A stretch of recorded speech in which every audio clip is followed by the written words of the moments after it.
ഇതിൻ്റെ മൊട്ടത്തലയും ഗോളി ഒരു രക്ഷയില്ല. കുറേ ഷോട്ട് ചെയ്യാൻ വെച്ചു. ഫസ്റ്റ് ഹാഫിൽ തന്നെ അറൗണ്ട് 8 ഷോട്ടാണ് വെച്ചത്. പക്ഷേ ഒരെണ്ണം പോലും അകത്തോട്ടാവും മുട്ട വിടുന്നത്. ക്രിസ്ത്യൻ അബ്ബാട്ടി, അതാണ് അവൻ്റെ പേര്.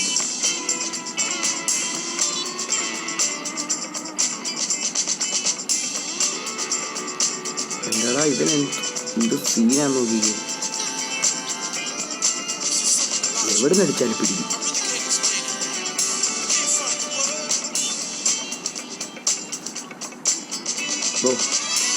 പറമ്പേ ഇല്ല.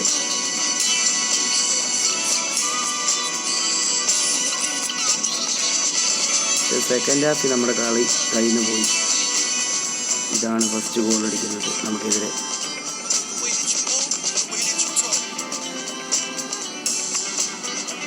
ഡിഫൻസിന് പറ്റിയൊരു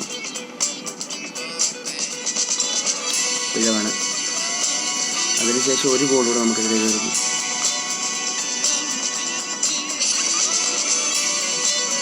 റീബൗണ്ട് വന്നിട്ട് ഗോൾ അടിച്ചിട്ടാണ്. അപ്പോഴത്തേക്ക് ടൈം 90 മിനിറ്റായി. പിന്നെ കളി എൻ്റെ ആവുന്നത്. അത് അവൻ്റെ ആ ഒരു ഗോൾ കീപ്പർ ഒരു രക്ഷയില്ല കേട്ടോ.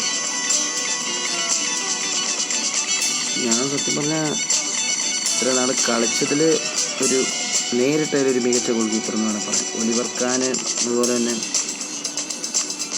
മാനുവൽ ന്യൂയർ, പീറ്റർ ചെക്ക്, അങ്ങനെ ഒരുപാട് ഗോൾ കീപ്പറിനെതിരെ കളിച്ചിട്ടുണ്ട്. ഈ ഒരു ഗോൾ കീപ്പർ ഒന്നും പറയാനില്ല. എവിടെ നിന്ന് അടിച്ചിട്ടും എൻ്റെ എല്ലാ ബോളും പിടിച്ചു. നമുക്കൊന്നുകൂടെ ഹൈലൈറ്റ് കണ്ടു നോക്കാം. ഏകദേശം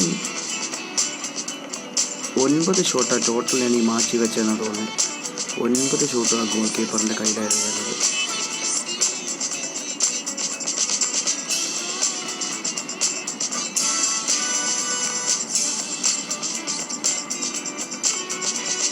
ഓക്കെ ഗായ്സ്, അപ്പം നമുക്ക് പ്ലെയർ റാങ്കിങ് നോക്കാം.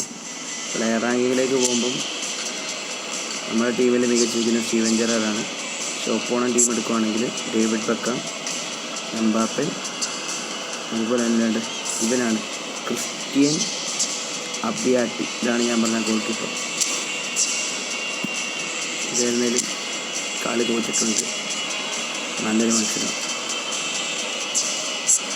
നമ്മൾ കറക്റ്റ് സബ്സ്റ്റിറ്റ്യൂട്ടിനെ യൂട്ടിലൈസ് ചെയ്തില്ല. അതാണ് മെയിൻ പ്രോബ്ലം.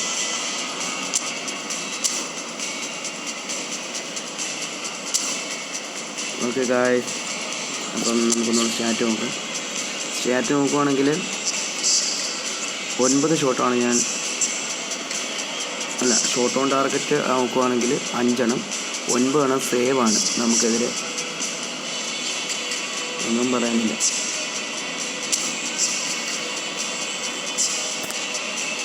Bye bye.